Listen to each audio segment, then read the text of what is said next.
Athabasca comes up from the left and makes a bend right here. But you see another one is the River that comes off of that Yellowhead Pass.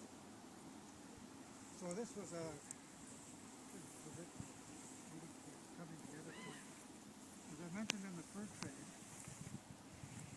before there was other transportation available, the cross-Canada route started at York Factory, or it started at Sheen. So that was, if you come up to Ottawa and down through the Great Lakes and up through Rainy Lake and Lake of the Woods, down in the Winnipeg River, Lake Winnipeg and Norway north of the mountain. And that meets with a haze on that flows past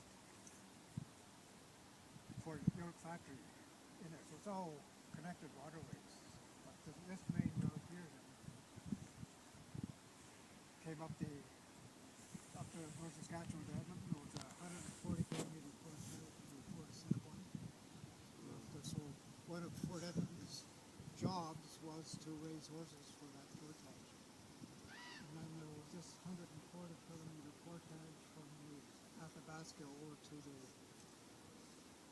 boat encampment at the top of the big bend of the Columbia. That was about 120 kilometers. So the job of Jasper Post was to raise horses as well and to have food available to supply travelers going one way or the other.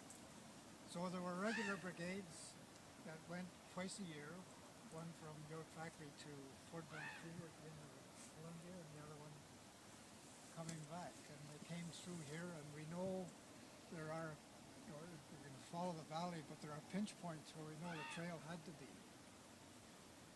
And the trail is just back here. So this was a gem. I'd like, when we're done here, I'll take you back to the car on the over 200-year-old trail.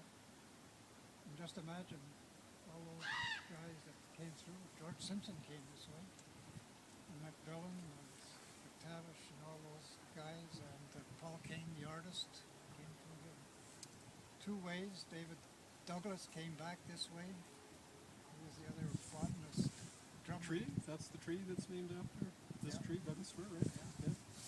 Drummond the botanist, and all kinds of women and children came through, families moving from on the Hudson's Bay posts out to the Columbia. Just astonishing. So where would they get out of the canoes and start walking? At Brule. At Brule, okay. So they never tried paddling up? No, it's too shallow, Yeah. too... Okay. Yeah, they couldn't do it. So never really fully they're going to have to use horses anyhow. They figured they might as well go the whole way over Athabasca Pass. So it was about a 4 to 5 day trip. How much did the pack of beaver pelts weigh when they took it back They together? didn't take furs across. They didn't, Everything on the Pacific side went down the Columbia, Oh, okay. and everything from this side went back east. That came out in Hudson Bay. So when the bay was operating out of Prince George area too, the Caledonia post, then there would be the double brigades would travel together from Fort Edmonton to here for reinforcement and safety purposes, and they would split just up here a couple of kilometers. They were referred to as the parting of the brigades. So the Caledonia brigade stayed on the other side of the river and then went up through the Nieto or Yellowhead down into the Fraser. The other one crossed here, going where those trucks are going now, over the golf course and through a gap here to cut off the bend. And down through a string of prairies, buffalo prairies that were... Yeah. And then crossed the Athabasca further up and went up the Whirlpool River. But we know they came here, so you can just imagine all those guys, those smarty old horses. French-speaking voyageurs.